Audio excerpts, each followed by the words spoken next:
Hello everyone, this is Vandana Singh, student of class 9th, and today I am going to start a chapter named The Lake Isle of Innisfree. ये जो Isle of Innisfree है, ये एक island है, एक देश है जिसका नाम है आयरलैंड। वहाँ पे एक लेक है जिसका नाम है लवगिल।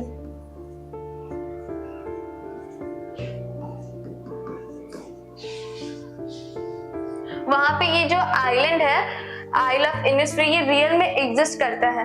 ये जो पोम है इसको विलियम बटलर इट्स ने लिखा था 1888 में, और इनको नोबेल प्राइज भी मिल चुका है लिटरेचर में।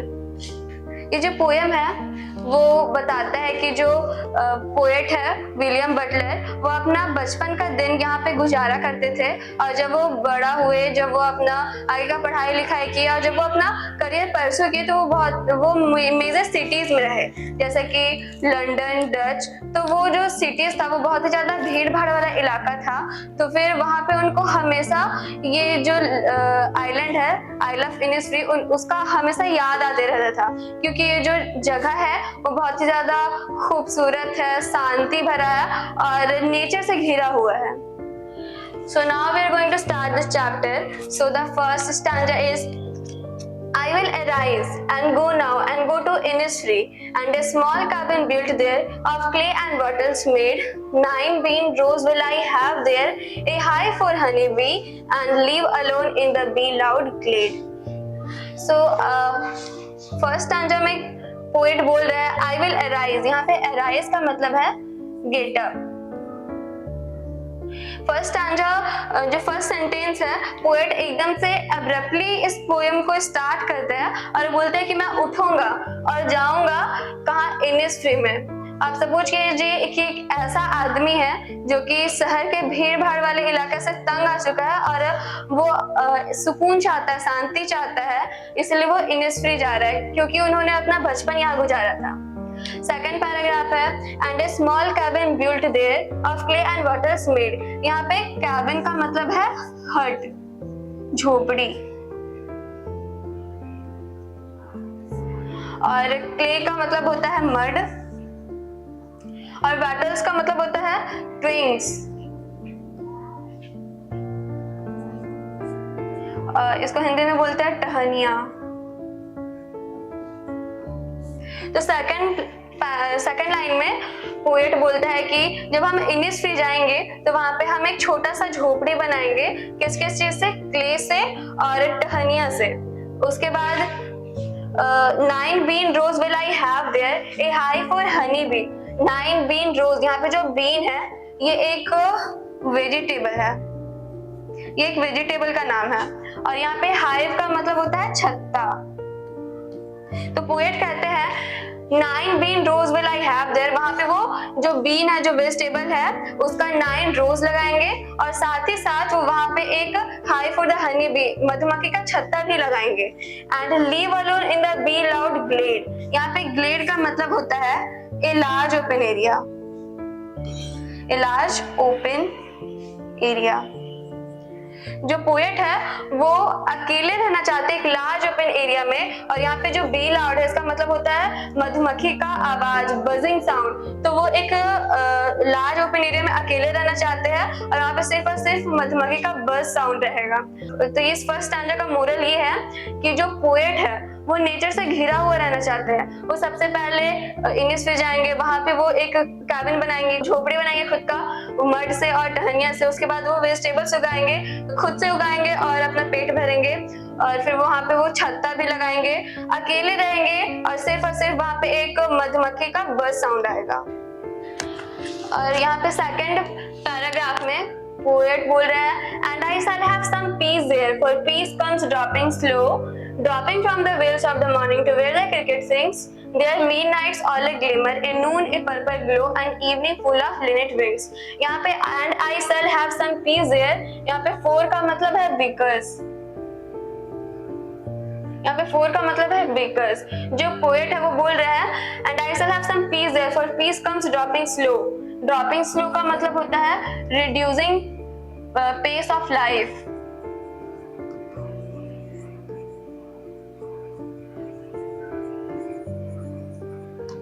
फर्स्ट सेंटेंस में पोएट बोल रहे हैं I will have some peace there for peace come dropping slow. जब हम इनिस्फ्री जाएंगे तो वहां पे हमको शांति मिलेगा, और शांति क्यों मिलेगा?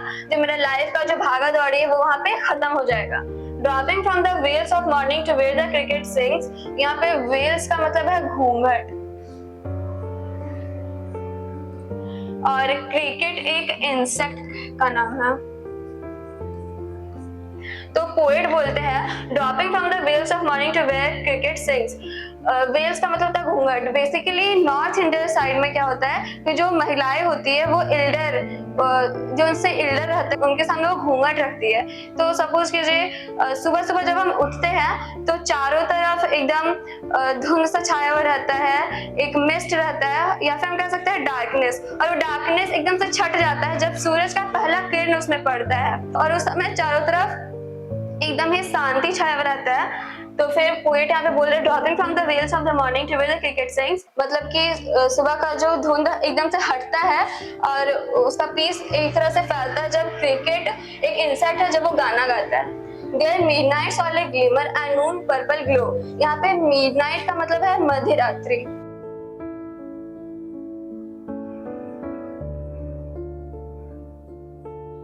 ग्लिमर का मतलब होता है टिमटिमाहट।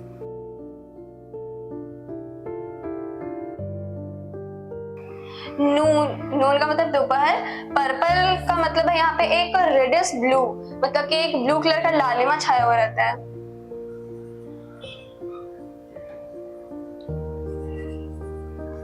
और ग्लो का मतलब होता है शाइन, चमक। तो पोएट ये थर्ड लाइन में बोल रहे हैं कि there midnight all a glimmer and noon a purple glow, मतलब कि मध्य रात्रि में वहां पे एक टिमटिमाहट रहता है और दोपहर के समय एक लालिमा छाया हुआ रहता है ब्लू कलर का, और वो साइन करते रहता है। And evening full of Lynette wings, Lynette यहाँ पे एक बर्ड का नाम है। लिनेट एक बर्ड है, जो लिनेट बर्ड होता है ना उसका पंख बहुत सुंदर होता है, और जब वो उड़ता है तो उसका जो पंख का जो आवाज आता है वो भी काफी खूबसूरत होता है। तो इस स्टैंजा में पोएट बोल रहा है कि I shall have some peace there for peace come dropping slow. हम जब इंडस्ट्री जाएंगे तो वहां पे हमको पीस मिलेगा, क्योंकि पीस तब मिलता है जब हम अपना लाइफ का भागदौड़ी को खत्म कर देते हैं। और फिर वो सेकंड पैराग्राफ में बोल रहे हैं dropping from the waves of the morning to where the cricket sings, और पीस है सुबह से लेकर शाम तक रहता है जब जो इंसेक्ट है क्रिकेट वो गाना गाता है। उसके बाद रात के समय मध्य रात्रि में वहां पे एक टिमटिमाहट सा रहता है, और दोपहर के समय रेडिश ब्लू रहता है, मतलब लालिमा छाया रहता है ब्लू कलर का, और इवनिंग के समय, शाम के समय वहां पे बर्ड दिखाई देता है जिसका नाम है linnet. I will arise and go now for always nights and day, जो पोएट था वो फर्स्ट स्टैंजा में भी बोल रहा था I will arise and go now and go to Innisfree, फिर से वो इस बात को दोहरा रहा है, और थर्ड स्टैंजा में भी बोल रहा है, लास्ट स्टैंजा में भी बोल रहा है I will arise and go now for always nights and day, मतलब कि वो पूरा डिटरमाइंड है कि वो इनिस्फ्री जाकर ही रहेगा। उसके बाद वो बोल रहा है आई hear the lake water lapping from the low sound of शोर, यहाँ पे लैपिंग का मतलब होता है स्ट्राइकिंग, लो साउंड मतलब म्यूजिकल साउंड,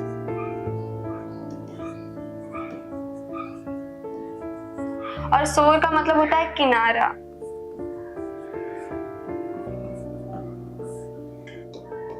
जो पोएट है वो बोल रहा है कि मैं उठूंगा और जाऊंगा हमेशा के लिए, क्योंकि दिन और रात उसको एक आवाज सुनाई देता है। Lake water lapping with low sound by the shore, उसे एक आवाज सुनाई देता है। वो आवाज कौन सा है? जब लेक में लहर आता है तो वो किनारे से जब टकराता है तो उसका जो साउंड रहता है ना, उस साउंड का बात कर रहे हैं यहाँ पे पोएट। और फिर वो बोलते हैं while I stand on the roadway, roadway simple यहाँ पे रोड का बात हो रहा है, और पेवमेंट का मतलब होता है फुटपाथ।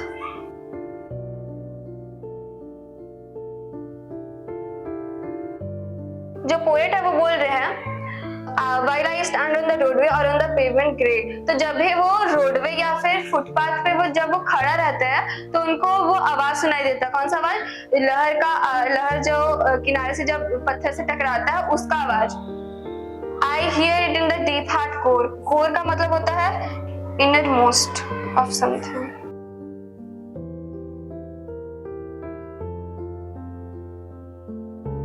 फिर से समराइज एनालाइज करते हैं। I will arise and go now for always nights and day, I hear the lake water lapping with low sounds of the soul. जो पोएट है वो बोलता है मैं उठूंगा और जाऊंगा, क्योंकि दिन और रात उसको एक आवाज सुनाई देता है जो कि लहर का रहता है जब वो टकराता है किनारा से। जब वो रोड में खड़ा था उस आवाज को तब सुन रहा है, और फुटपाथ में भी सुन रहा है। और ये यहाँ पे ग्रे, ये जो ग्रे वर्ड लिखा हुआ वो बता रहा है सिटी का डरनेस को। और फिर लास्ट स्टैंजा में पोएट बोलता है I hear it in the deep heart core, मतलब कि वो जो आवाज है वो रोडवे और पेमेंट में खड़ा होकर सुन रहा है, और वो उस आवाज को अपना दिल का सबसे गहराई से सुन रहा है। तो ये पोम का मोरल ऑफ द स्टोरी यही है कि हमारा जो इनर पीस होता है वो हमारा नेचर के बीच में मिलता है, ना कि हसल और घसल ऑफ सिटीज में। तो जो लास्ट स्टैंजा है वो बता रहा है कि जो पोएट है वो कितना ज्यादा डिटरमाइंड है इनिस्ट्री जाने के लिए। So here our chapter ends. Thank you, have a great day.